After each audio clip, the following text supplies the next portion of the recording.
Hello बच्चों, let's read this question. Let a circle of radius 4 be concentric to the ellipse 15x square plus 19y square is equal to 285. Then the common tangents are inclined to the minor axis of the ellipse at the angle. तो हमें देखो यहाँ पे angle बताना है minor axis के साथ. तो स्टार्ट कर लेते हैं की कॉन्सेप्ट. तो की कॉन्सेप्ट देखो यहाँ पे क्या बनने वाला है. की कॉन्सेप्ट तो टेंजेंसी कंडीशन फॉर एलिप्स. कौन सा एलिप्स है हमारे पास? हम बोल सकते हैं कि यहाँ पे x square upon a square plus y square upon b square is equal to 1. ठीक है, तो इसके लिए जो टेंजेंट है वो हम कैसे लिखते हैं? y is equal to m x plus minus square root of, यहाँ पे आ जाता है m square a square plus में बी स्क्वायर, ऐसे लिखते हैं. तो अब ध्यान से देखो, हमारे पास जो एलिप्स है उसको स्टैंडर्ड फॉर्म में लेके आते हैं. तो 15 का एक्स स्क्वायर है प्लस 19 वाई स्क्वायर है इज इक्वल टू 285 है. पूरी इक्वेशन को 285 से डिवाइड कर लेते हैं. तो 15 एक्स स्क्वायर अपॉन में 285 प्लस में 19 वाई स्क्वायर अपॉन में 285 इज इक्वल टू 1. ठीक है, तो कितना बन जाएगा यहाँ से? एक्स स्क्वायर अपॉन में यहाँ पे 15 डिवाइड कर देगा 285 को 19 टाइम्स प्लस में 19 डिवाइड कर देगा 285 को 15 टाइम्स इज इक्वल टू 1. ठीक है, यानी कि ए स्क्वायर यानी कि ए का वैल्यू डायरेक्टली लिख सकते हैं, रूट ऑफ 19 आएगा, बी का वैल्यू रूट ऑफ 15 आ जाएगा. तो अगर इस एलिप्स को बनाना चाहें हम, तो मान लो ये हमारे कोऑर्डिनेट एक्सिस हैं इस तरीके से, ये हमारा वाई एक्सिस है, ये हमारा एक्स एक्सिस है. तो एलिप्स कुछ इस तरीके से बनने वाला है ये. और ये जो कंप्लीट डिस्टेंस है ये ए होती है. तो ये जो पॉइंट है, इस पॉइंट को हम बोल देते हैं, कितना आएगा ये? Root of 19,0. सही है. और उसी तरीके से यहाँ पे ये जो पॉइंट है ये आ जाएगा 0, रूट ऑफ 15.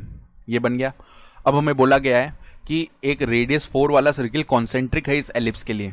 ठीक है, तो यहाँ पे जो सर्किल है वो हम बना लेते हैं, मान लेते हैं इस तरीके से है. ये सर्किल जो है मान लो इस तरीके से है. ठीक है, तो ये कॉन्सेंट्रिक है इस एलिप्स के लिए. तो अगर कॉन्सेंट्रिक है, इनकी कॉमन जो टेंजेंट है वो मान लो इस तरीके से जाएगी. तो एक बार के लिए चलो इस सर्किल को वापस बना लेते हैं.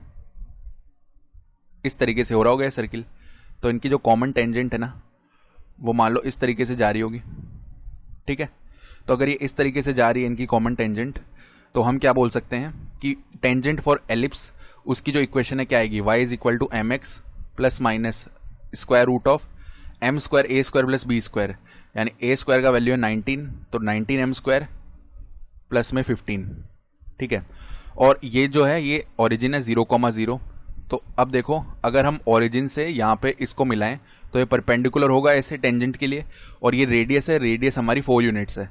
तो हम क्या बोल सकते हैं कि अगर हम 0,0 से इस लाइन की डिस्टेंस लिखें तो वो 4 आएगी. ठीक है, और इस लाइन की इक्वेशन तो हमारे पास है ही है, ये आ चुकी है.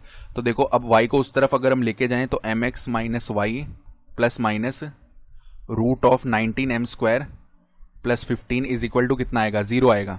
ठीक है, अब 0,0 से इसकी डिस्टेंस लिखने के लिए देखो, मॉड ऑफ इस लाइन की इक्वेशन में 0,0 पुट कर दो, तो 0 minus 0 plus minus root of 19 m square plus 15.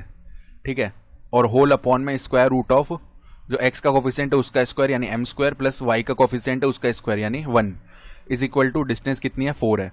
ठीक है, तो यहाँ से हम क्या बोल सकते हैं कि mod of plus minus root of 19 m square plus 15, इसका जो वैल्यू है वो कितना आ जाएगा? 4 root of m square plus 1.